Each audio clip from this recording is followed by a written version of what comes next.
Boa tarde para todos que se encontram nesse nosso ambiente. Boa tarde para os que nos assistem pela Web Rádio Fraternidade. E boa tarde muito especial para todas as mães que aqui se encontram e para as quais nós preparamos esse momento.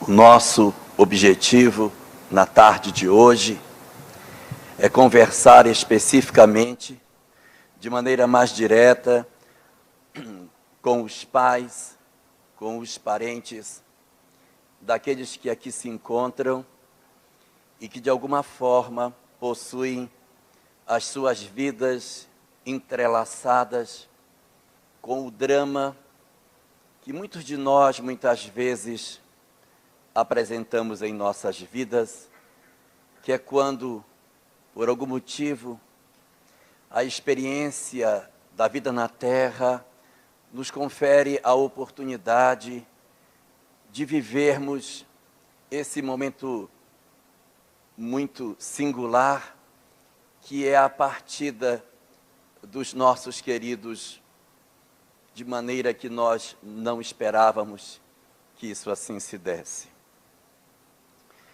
É curioso nós observarmos que os espíritos, exatamente os espíritos, aqueles que estão do lado de lá da vida, aqueles que conhecem melhor do que nós sobre a imortalidade da alma, aqueles que sabem que a morte não é o fim de todas as coisas e que a vida prossegue sempre, exatamente os espíritos que nos trazem tantas informações sobre a esperança, sobre a vida após a morte e sobre as lições da transitoriedade da existência e da excelsitude da vida, considerando que a morte seja apenas um fenômeno dentro dela, mas são exatamente os espíritos, exatamente eles e não outros, que nos afirmam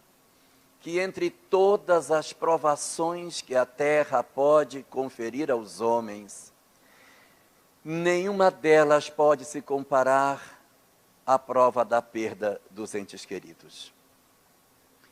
É talvez, conforme asseveram os espíritos, uma das provas mais difíceis que nós temos para atravessar na existência. Aqueles que disso duvidam, perguntem àqueles que já tiveram a oportunidade de viver na existência terrena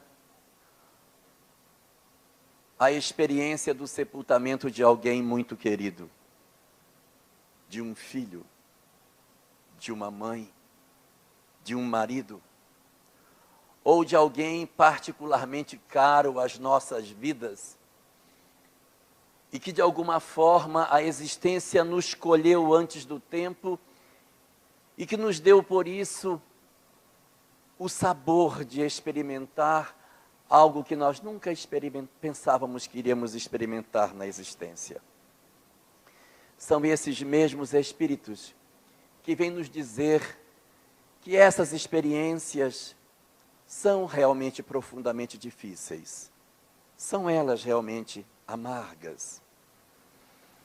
Mas ao mesmo tempo que os espíritos nos conferem a capacidade de perceber o quanto essas questões nos são difíceis em nossos dias, eles também estendem as suas mãos na direção das nossas, para nos trazer informações por entre as nossas lágrimas e as nossas tristezas, a fim de conferir a cada um de nós a capacidade de podermos suplantar o momento que vivemos e o dom de superarmos o drama tão difícil que às vezes nós enfrentamos nas nossas vidas.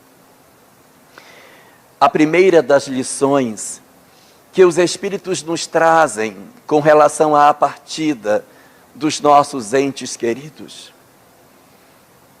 é nos dar o direito de chorarmos a perda daqueles que já se foram. Seria injusto e até desumano esperar que nós, pela compreensão da vida após a morte e da compreensão de que a vida prossegue sempre, que nós não chorássemos a partida daqueles que se foram. Sim, diz-nos a doutrina espírita que nós temos esse direito, o direito sagrado de sentir saudade daqueles que não estão mais tão próximos de nós fisicamente. Se um filho, quando viaja, se um pai, quando viaja, nós sentimos saudade.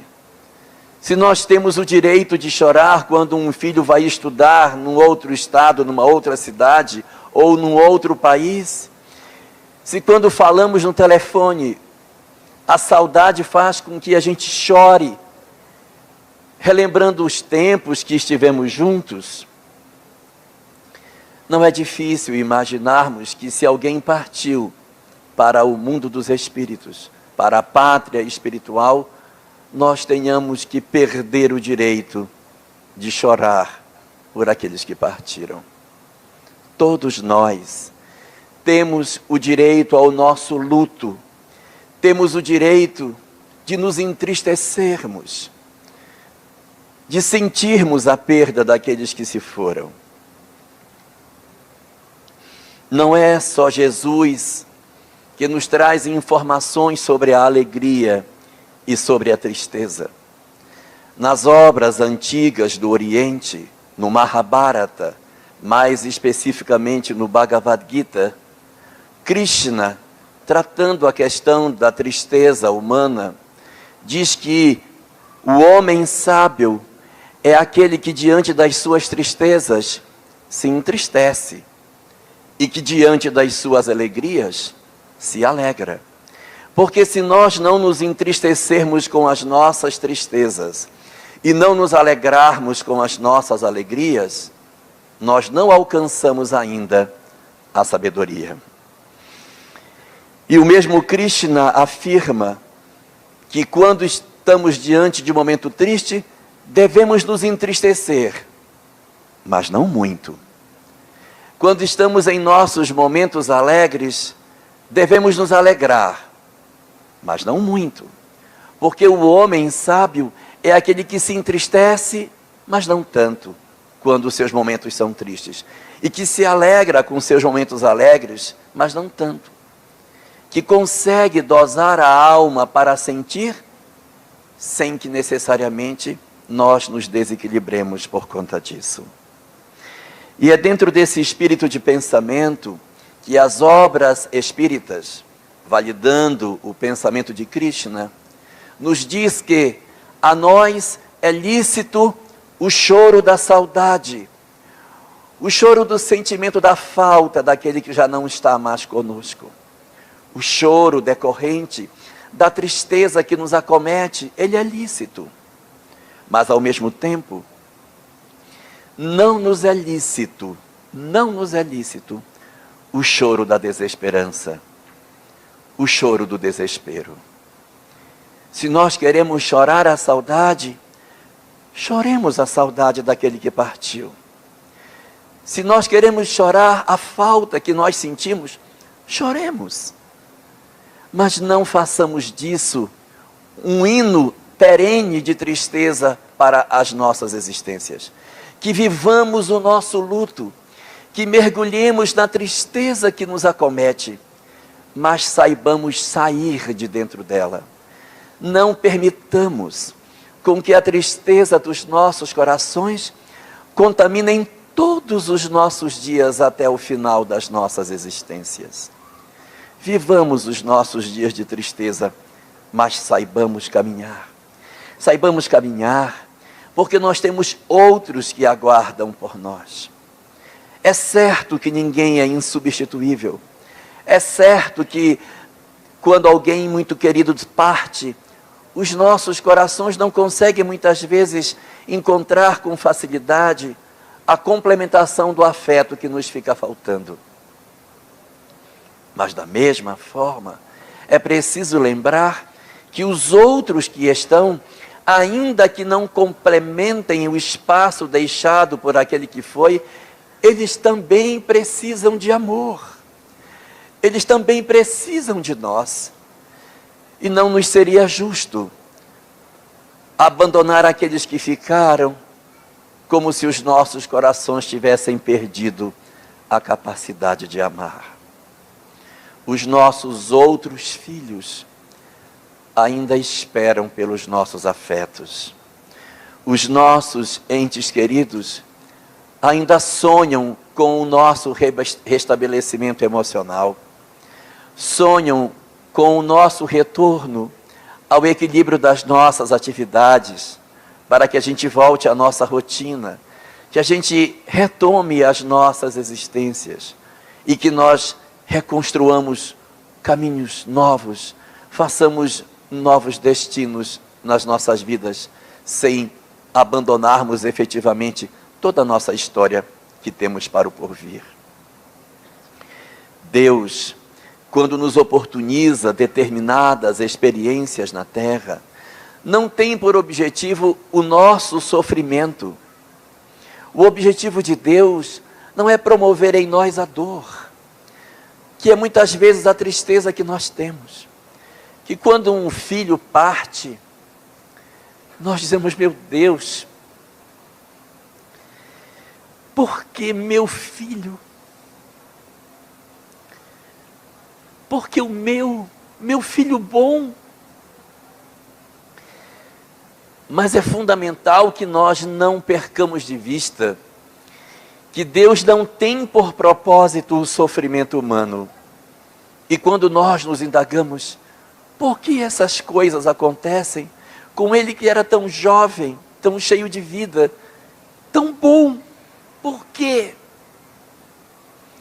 Em nosso socorro, a doutrina espírita comparece, nos informando que esses companheiros que estiveram conosco, por um pouco de tempo que fosse, mas que vieram para as nossas vidas, trazendo tanta alegria, e que quando partem deixam tantas saudades, não vieram efetivamente para nos produzir dor, mas vieram para nos acalentar por um tempo. E ao invés de nós agradecermos a Deus pelo tempo que nós o tivemos conosco, nós lamentamos a sua partida. Quando nós deveríamos voltar o nosso olhar para indagar a nós mesmos, para mergulhar dentro de nós próprios e dizermos: meu Deus, muito obrigado pelo tempo que tu nos deste, de conviver com ele ou com ela. Obrigado, Senhor, pela oportunidade de ter o meu lar em festa, de poder partilhar a minha vida com tanta alegria, com a presença daqueles que tu nos conferiste. Portanto, ao invés de nós reclamarmos a perda, alegremo-nos pelas alegrias que a vida nos conferiu, antes mesmo que a existência tivesse nos dado a experiência da perda. Há uma lenda judaica muito antiga que conta que uma vez o rabino chegou em casa no final da tarde e encontrou sua esposa no canto chorando. E ele perguntou a ela: o que foi que houve? Por que você está chorando? E ela disse a ele: eu estou chorando porque um Senhor bondoso me deu 2 pérolas para que eu cuidasse delas durante o tempo que eu pudesse. E ele disse que um dia ele voltaria para buscar as pérolas. E eu aceitei cuidar. E hoje o Senhor das pérolas veio dizer que veio buscar as 2 pérolas que ele deixou para eu cuidar. E eu não estou conseguindo devolver as pérolas a ele. Então, O rabino disse a ela: mas você não pode agir assim. Não nos pertence, foi nos dado em empréstimo. Nós temos que devolver as pérolas ao seu legítimo dono. Então ela se levantou e disse: então me ajude a embalar as pérolas para devolver ao seu legítimo dono. E entrou no quarto dos filhos pequenos e, abrindo o véu que cobria a cama, estavam os 2 filhos mortos. Nós às vezes esquecemos que os filhos nos são dados por empréstimos e que não nos pertencem. E que num certo momento é possível que eles tenham que retornar antes de nós. Não nos programamos para que isso aconteça, mas pode acontecer conosco. Pode acontecer. E nós precisamos nos preparar para determinadas experiências. E quando nós indagamos: mas por que, Senhor? Qual o sentido de tudo isso? Qual a razão? Diz-nos a doutrina espírita que existem espíritos que não vieram realmente para passar muito tempo, que não vieram para permanecer conosco por muito tempo. E nós dizemos: então por que vieram só para nos trazer tristezas? Não. Eles vieram para deixar conosco a percepção de que o amor existe e de que nós somos capazes de amar. Quantas vidas amargas encontraram a plenitude do amor nos filhos que estiveram conosco, ainda que por pouco tempo. São espíritos, no dizer da doutrina espírita, que tem muito pouco a fazer na terra, tem muito pouco a experimentar da nossa experiência, da maneira como o planeta é. Não necessitam tanto das experiências que nós temos na terra, e por isso passam pouco tempo e já retornam para o mundo espiritual. Mas nós outros, que carecemos de mais experiências, permanecemos por mais tempo, para domar o nosso orgulho, o nosso egoísmo, a nossa vaidade, o nosso interesse pessoal nas coisas. É por isso que muitas vezes dizemos: mas foi meu filho bom, ele era tão maravilhoso. Ele não precisava permanecer por mais tempo. Não precisava. E o mais significativo disso é que os nossos filhos, ao partirem antes de nós, não deixaram de existir. Permanecem vivos, do lado de lá da existência. E do lado de lá, mantêm um contato conosco maior ou menor, a depender da nossa capacidade de sintonia com eles. Quando nós nos desesperamos, quando nós nos angustiamos, quando nós perdemos o equilíbrio, seja na blasfêmia, no desespero da saudade, no amargor diante do futuro da vida, ou quando mergulhamos na depressão, fruto da perda, nós, além de dificultarmos a sintonia, nós os perturbamos do lado de lá.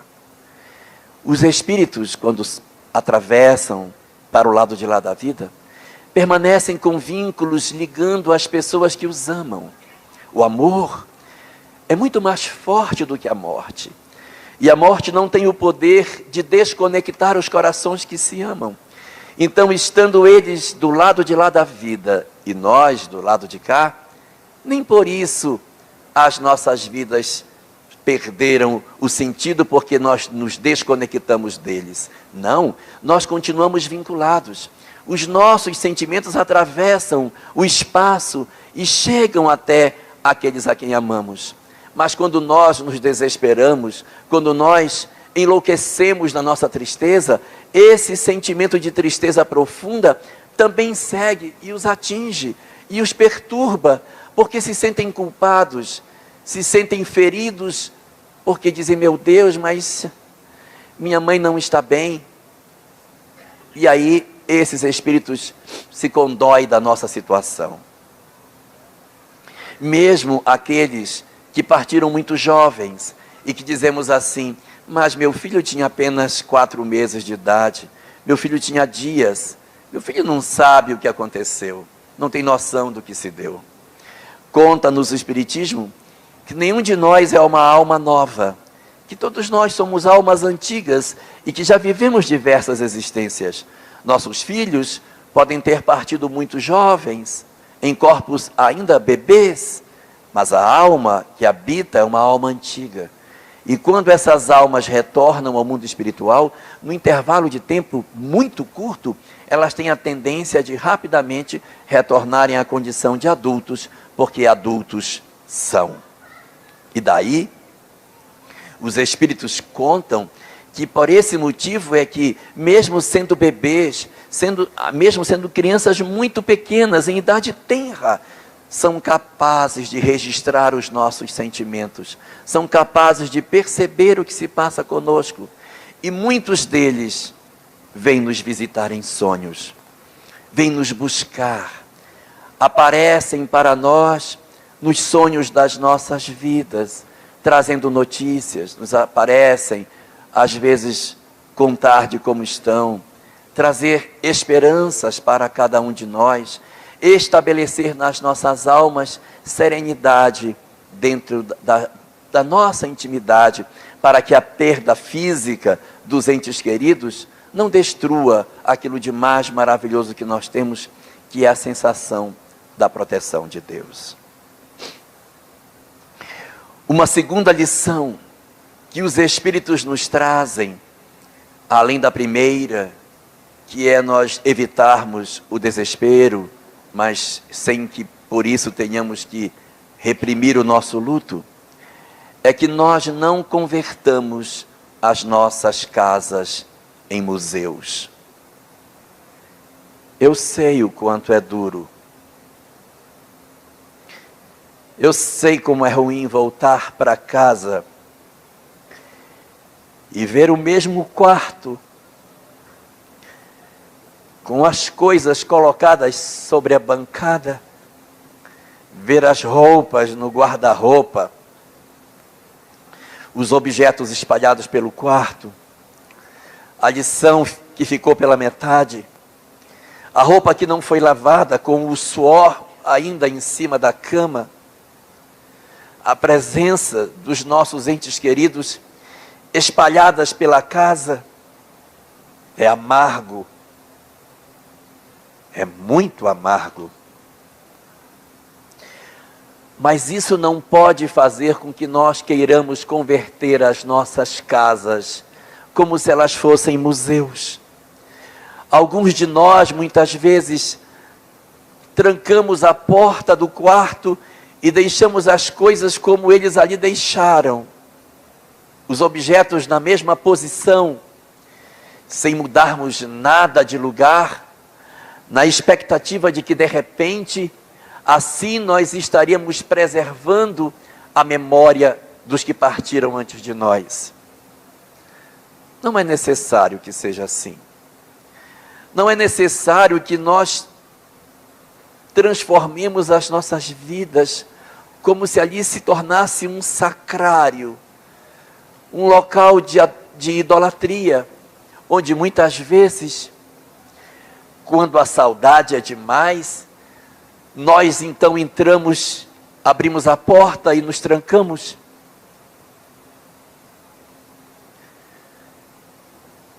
E pegamos as roupas, nos abraçamos com elas, para relembrar e chorar. Não é preciso que elas sejam assim. Também não é necessário que nós abandonemos tudo aquilo que os nossos filhos tinham. Não é preciso que nós abandonemos todas as lembranças, que nós tiremos todas as recordações. Mas nós podemos encontrar uma situação de meio termo. Nós podemos guardar parte das coisas que eram mais significativas, para que essa lembrança permaneça. As fotos, evidentemente, os objetos pessoais que tinham mais valor. Mas não é necessário que nós guardemos todas as coisas. Não é preciso que todas elas fiquem. Até a próprio benefício nosso. Nós não devemos fazer isso conosco mesmo, porque vai nos fazer mal. Não vai fazer bem algum ao companheiro que partiu, mas vai fazer mal a nós. E para que a gente vai sofrer? Para que nós vamos nos condenar a um sofrimento desnecessário? Então orientam as obras espíritas que nós guardemos, que nós façamos o espaço de recordação, que nós tenhamos as coisas que foram mais valiosas, mais próximas daquele que já foi. Mas não precisa guardar tudo. As coisas que eram dele podem ser distribuídas. E alguns de nós dizemos, mas eu não posso dar aquilo que era do meu filho. Pode. Ele não vai se importar. Os nossos filhos, nossos entes queridos, não vão ficar incomodados se os objetos pessoais que eram deles forem doados para quem precisa. Nós podemos fazer isso. Só que essa doação, ela não pode ser de forma impositiva, com sofrimento, com dor, com sentimento de perda. Nós precisamos primeiro fazer o trabalho interior, de transformação, de compreensão íntima de que não vale a pena guardar tanta coisa. Não vale a pena um guarda-roupa inteiro guardado. Posso guardar alguns objetos, mas não precisa guardar tudo. E nós nos condenamos a ter essas construções dentro das nossas casas, verdadeiros mausoléus, que não podem fazer bem a nós, porque são espaços que vão nos permitir com que a gente relembre com muito mais intensidade as nossas feridas que vão demorar para cicatrizar. As feridas demoram.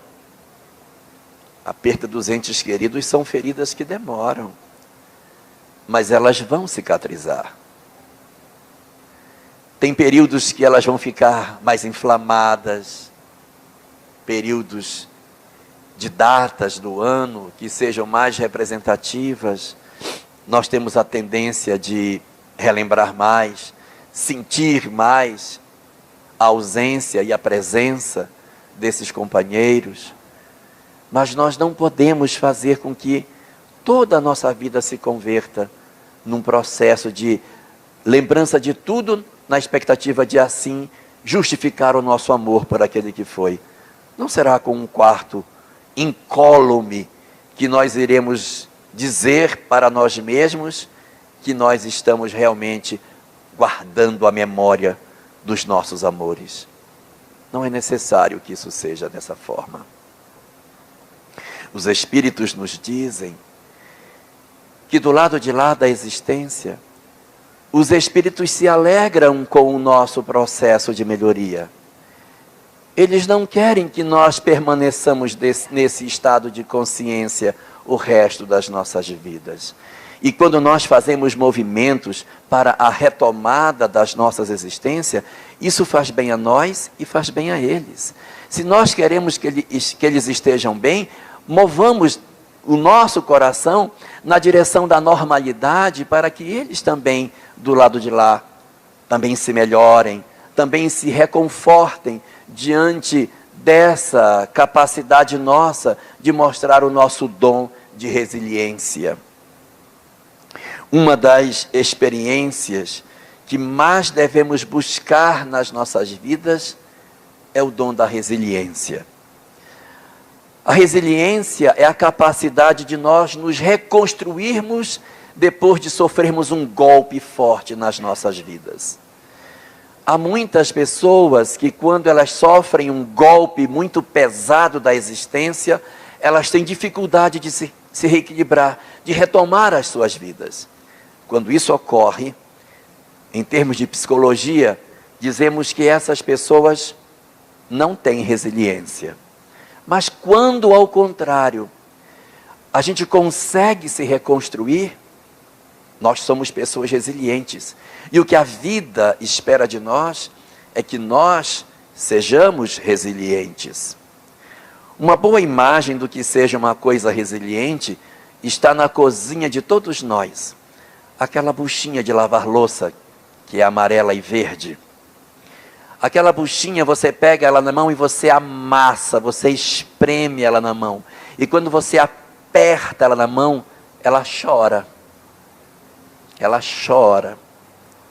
Ela chora e fica pequenininha, pequenininha. E enquanto está aquela mão apertando, ela está ali amassadinha, chorando.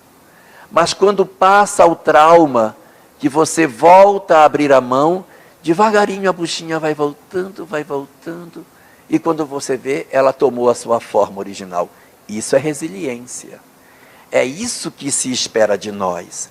Que nós sejamos resilientes, que nós retomemos a normalidade da vida. Então, se nas nossas casas existem muitas coisas que relembram, a gente pode fazer um trabalho sem violência, sem se machucar por dentro, sem sentir-se como se estivesse arrancando um pedaço de si, mas ir fazendo o trabalho de se desembaraçar dos excessos que podem nos impedir de caminhar para a retomada da nossa rotina e, ao mesmo tempo, para que a gente consiga efetivamente realizar o trabalho no bem que nós precisamos fazer. Uma terceira lição que os Espíritos nos trazem do mundo espiritual, com relação à perda dos entes queridos, é que talvez nós, quando recebemos o golpe da perda, choramos tanto, lamentamos tanto a perda, que nos esquecemos de perguntar assim: meu Deus, para que tu fizeste isso comigo? Não é porque tu fizeste, mas é para que tu fizeste. Porque quando perguntamos por quê, nós estamos querendo saber as causas. As causas existem. As causas existem. Mas talvez nesta existência não venhamos a saber. Mas quando desencarnarmos, certamente nós iremos ter notícia do porquê que isso aconteceu. Vamos entender a razão dessa partida antecipada dos nossos entes queridos. Vamos descobrir a razão pela qual Deus nos oportunizou essa experiência tão difícil. Então, quando nós estamos nesse processo, ao invés de nós mergulharmos na pergunta: meu Deus, mas por que fizeste isso comigo? Que nós nos indaguemos: Senhor, para que tu fizeste isso comigo? O que tu queres de mim com isso?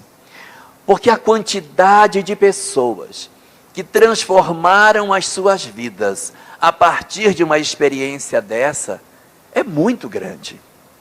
Há muitas pessoas que, pela falta de resiliência, não conseguiram retomar a normalidade e continuam num processo mais do que demorado de décadas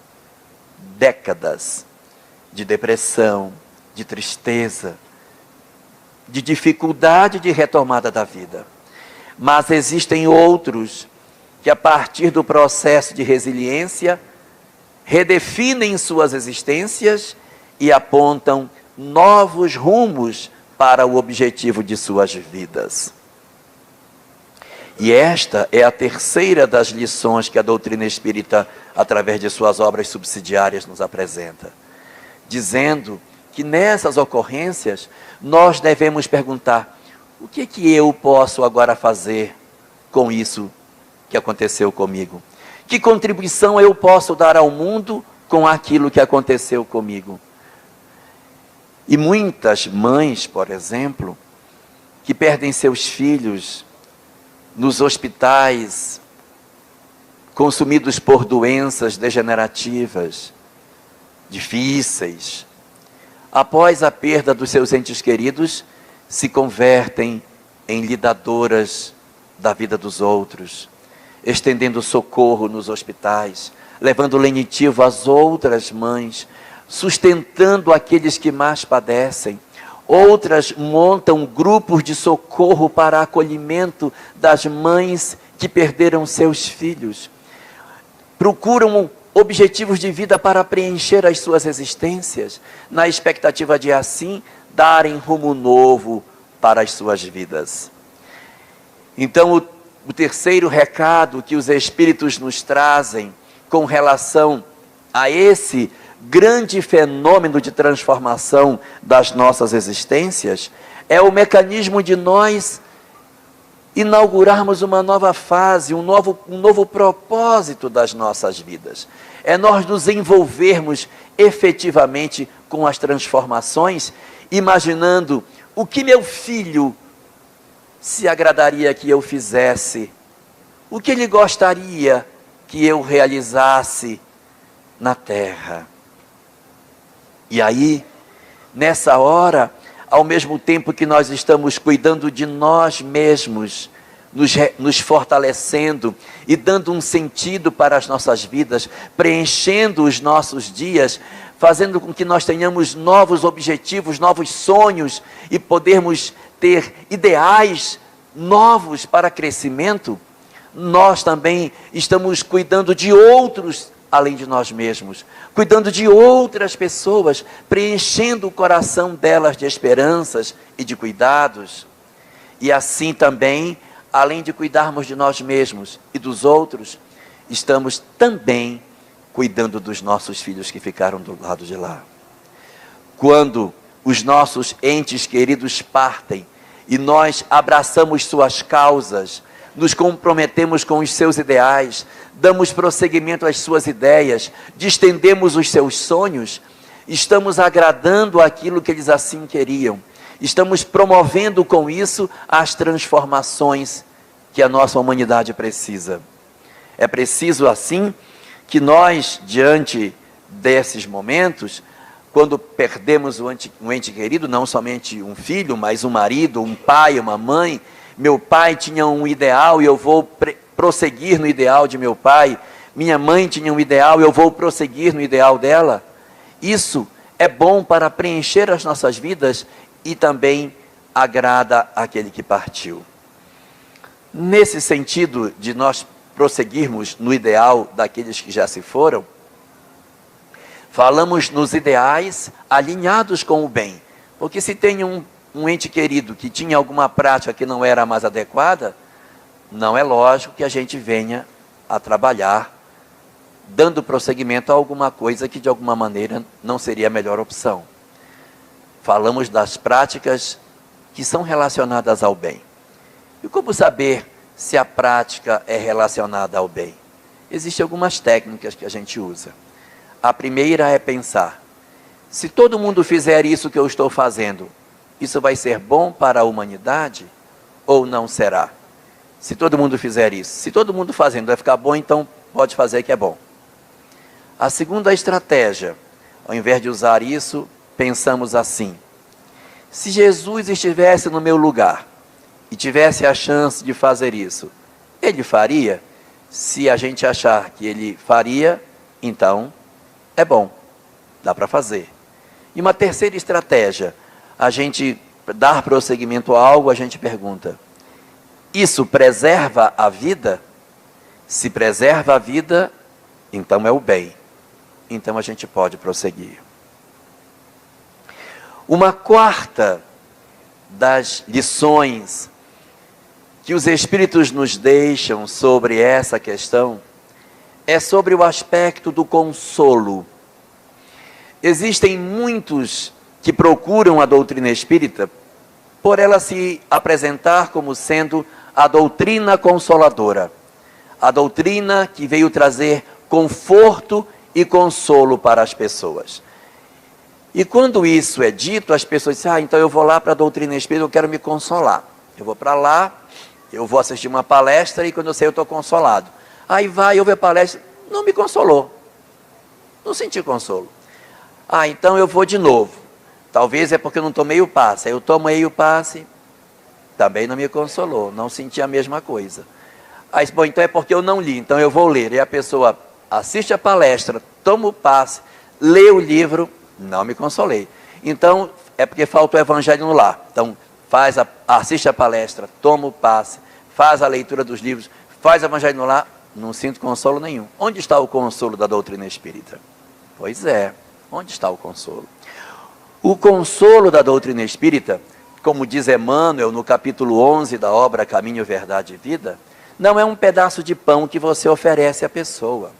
O consolo é um processo interno no qual a pessoa se move de onde ela está para outro local. E Emmanuel faz uma comparação dizendo que o sofrimento humano é como se fosse uma furna escura e nós estamos colocados no fundo dessa furna, lá no fundo dela. Quando estamos no fundo da furna, a luz está lá fora. E nós dizemos assim, eu quero me consolar, eu quero pegar aquele sol do consolo que está lá, mas eu fico dentro da furna. O consolo só vai acontecer quando eu me movo, quando eu me mexo na direção da luz que está lá. A luz não entra na caverna para levar consolo para quem está na furna. É preciso se mover para receber o consolo. Então é como se fosse, no nosso caso, a gente perdeu o filho, diz assim, eu perdi meu filho, eu perdi meu filho, eu perdi meu filho, eu perdi meu filho. E a gente repete aquilo, eu quero um consolo, mas o consolo que eu tenho para dar é eu me mover. Sou eu me mover, porque o consolo não vai vir no lugar aonde eu estou. O consolo da doutrina espírita está atrelado a uma transformação moral. Então, quando eu me movo na intimidade, quando eu digo não, eu vou sair de onde eu estou para o lugar aonde eu ainda não estou. Eu vou parar de reclamar para fazer uma outra coisa. Quando eu faço isso, aí sim eu movi o meu coração. Eu me transformei. Aí eu me torno apto a receber o conforto que a doutrina espírita tem para oferecer. Ou seja, o consolo que a doutrina espírita tem para oferecer para nós, ele é decorrente de uma mudança de postura. Ela não é um consolo automático. Eu li, me consolei. Eu preciso mover o meu coração. Eu preciso alterar o meu estado de sentimento para que eu me sinta consolado. Não é automático. É preciso que eu me predisponha a fazer o trabalho de busca de uma nova forma de interpretar a vida para que eu possa realmente exercer o meu papel entre as criaturas. É preciso que nós alteremos de onde nós estamos para uma nova realidade que a gente precisa conhecer. Existem muitas histórias sobre Jesus que nós conhecemos, mas há outras histórias que não são efetivamente cristãs, mas que são revestidas de muita capacidade de ensinamento para todos nós. E existe uma história do Buda que pode nos trazer muitas lições sobre essa questão. Contam as obras que tratam sobre a vida do Buda, que num vilarejo havia uma mulher que havia dado à luz a uma criança. E essa mulher estava amamentando a criança ao seio. E de repente esta mulher percebeu que a criança parou de sugar o seio. Então ela tirou a criança do seio, que estava envolvida naqueles panos, e tentou dar a mama à criança e a criança não mamava mais. Daí ela foi até a mãe dela e disse, mãe, minha criança parou de mamar. A mãe então foi, abriu os panos, viu a criança e disse, minha filha, o seu filho morreu.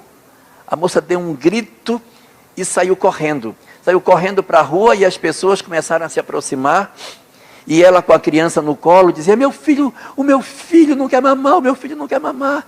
E as pessoas abriam os panos, olhavam, sua criança morreu, seu filho morreu.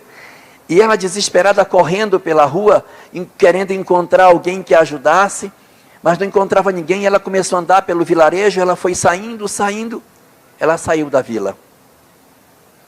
Começou a andar fora da vila e ela encontrou, um pouco distante do vilarejo, debaixo de uma árvore, o Buda. Ele estava debaixo da árvore meditando. Quando ela viu o Buda, ela correu com a criança no colo e disse, Buda, me ajude, por favor. E o Buda disse, o que houve? É meu filho, estava no meu colo, mamando, e de repente parou de mamar. Ele dormiu e não quer acordar. O que eu faço, Buda? O Buda levantou-se, abriu o pano, viu que a criança estava morta e disse: vamos ver o que nós podemos fazer para salvar sua criança. Vamos fazer o seguinte, você vai precisar dar a ela um chá para que ela retorne. Um chá, mas chá de quê? O que eu dou? Fala, Buda, eu dou o que for preciso. É o chá da folha da mostarda. Você vai preparar um chá da folha da mostarda e vai dar à criança para ela beber.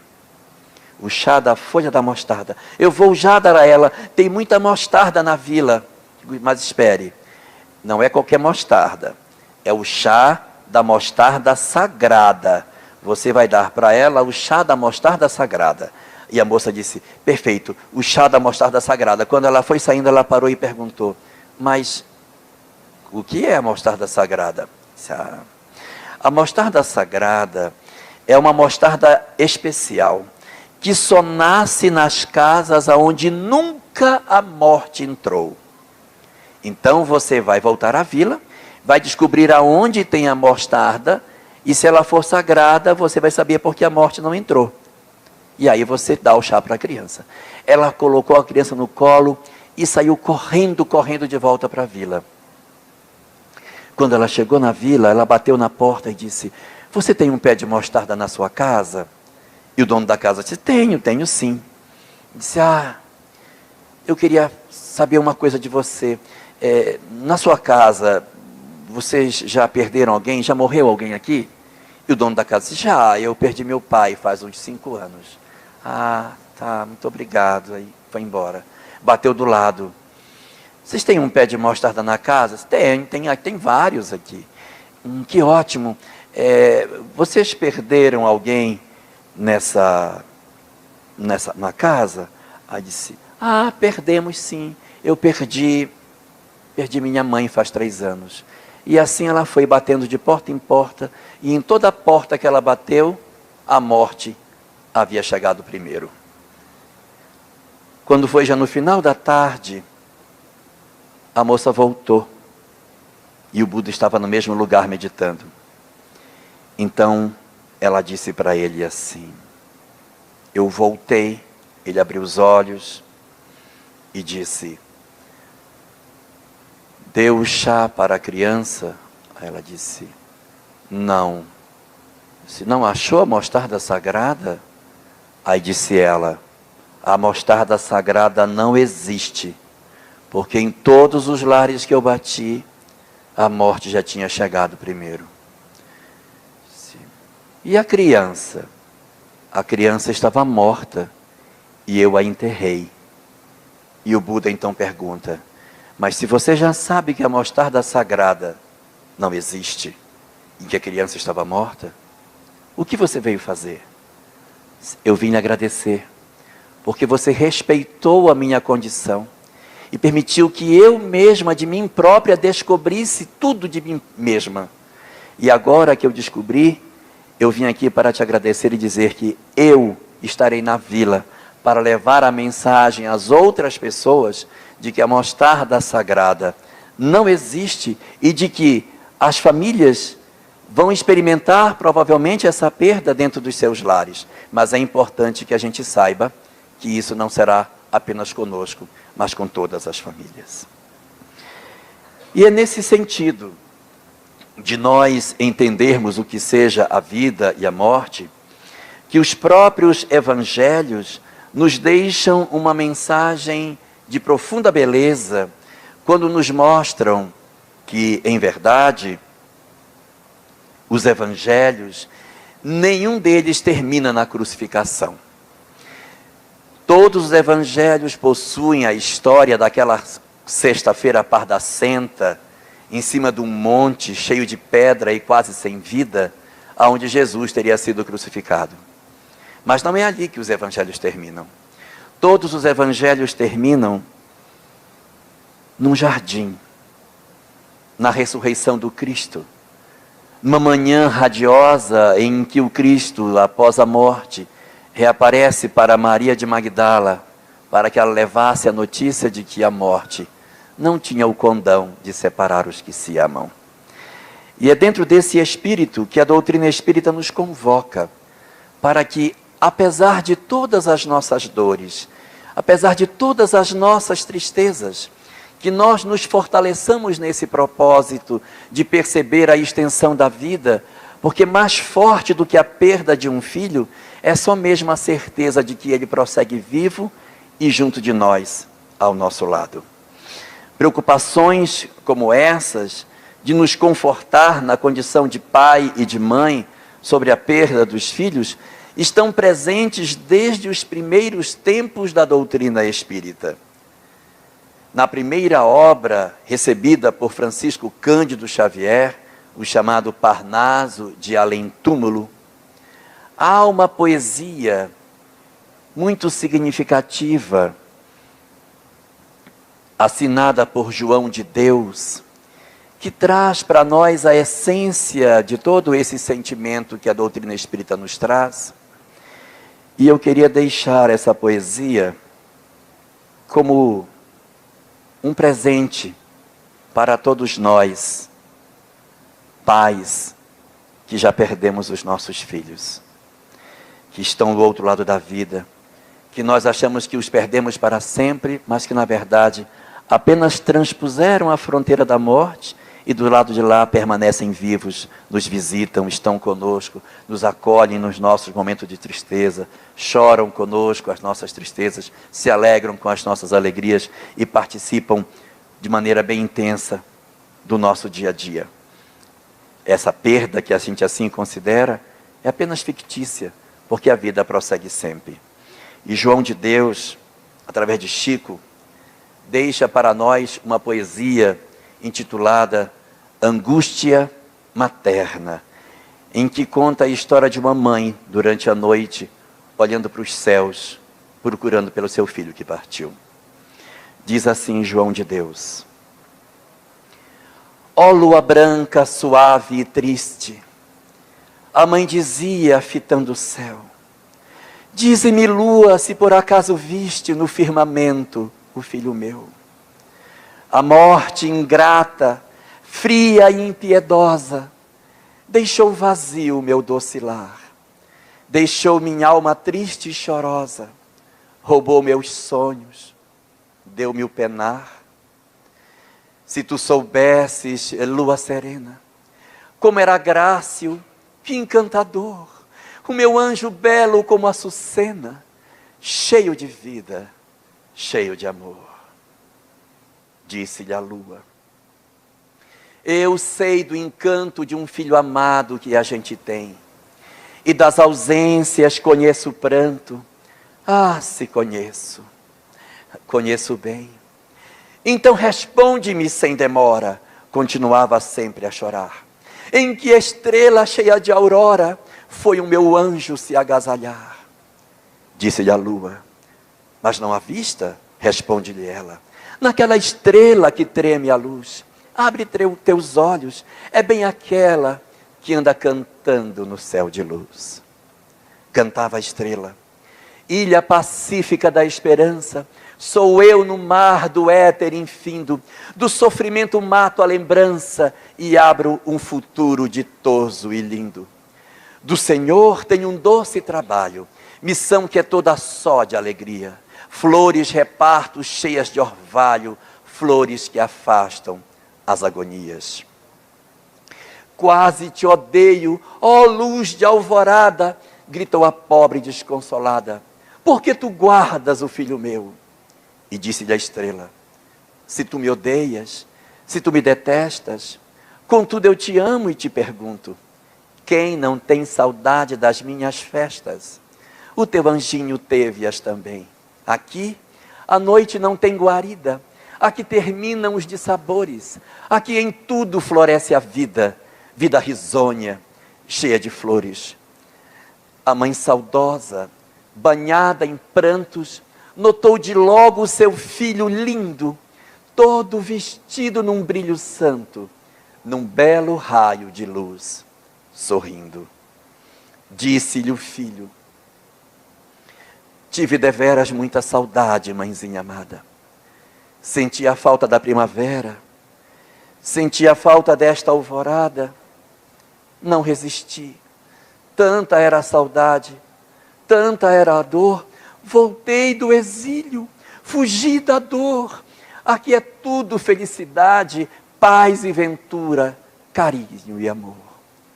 Oh mãe, perdoa-se, mas não pude ficar contigo na escuridão. A terra amarga, tristonha e rude envenenava o meu coração. Aqui na estrela também há fontes, jardins, luzes e fantasias, sóis rebrilhando nos horizontes, sonhos, castelos e melodias. Daqui te velo, daqui te vejo, e faço-te um ninho ditoso e belo, muito pertinho do amor de Deus. Aí, os olhos da desditosa nada mais viram do eterno lar. Viu-se mais calma, menos saudosa, e estranhamente pôs-se a chorar. Que Deus abençoe a todos nós, que Jesus abençoe os nossos lares e que guarde os nossos corações na fé de que os nossos filhos vivem e hão de se reencontrar conosco em famílias muito, mas muito, muito felizes. Uma boa tarde para todos nós.